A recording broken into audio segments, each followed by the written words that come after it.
CIST, une première qui était très attendue par tout un pays. Hier soir, l'équipe de France a fait son entrée dans cette Coupe du Monde au Qatar et en tant que tenant du titre, les Bleus étaient forcément attendus au tournant. Une première réussie par les joueurs de Didier Deschamps, opposés aux modestes Australiens et qui finissent par l'emporter 4-1 sur ce match.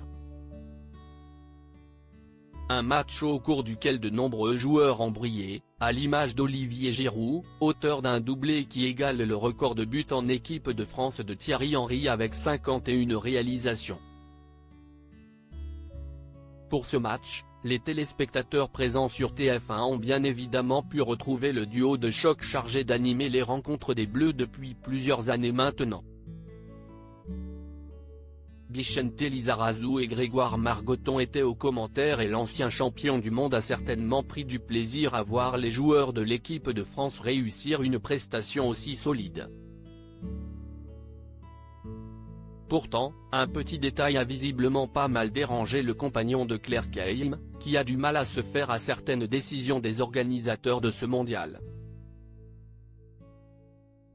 Même si le Qatar est en pleine période hivernale actuellement, il ne reste pas moins qu'il fait souvent chaud dans ce petit pays situé au Moyen-Orient et tous les stades de cette Coupe du Monde sont climatisés afin de rendre les conditions supportables pour les joueurs comme pour les supporters.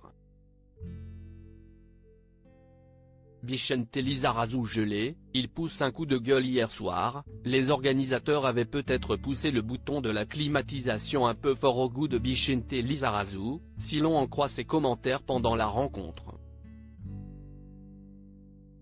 À un moment, Grégoire Margoton donne des précisions sur les conditions météorologiques pour la soirée. 24 degrés sans climatisation, elle a été éteinte 2 heures avant la partie, informe-t-il, avant que l'ancien footballeur de 52 ans ne l'interrompe pour donner son avis. 2 heures avant pas sûr, parce qu'on l'a bien senti nous.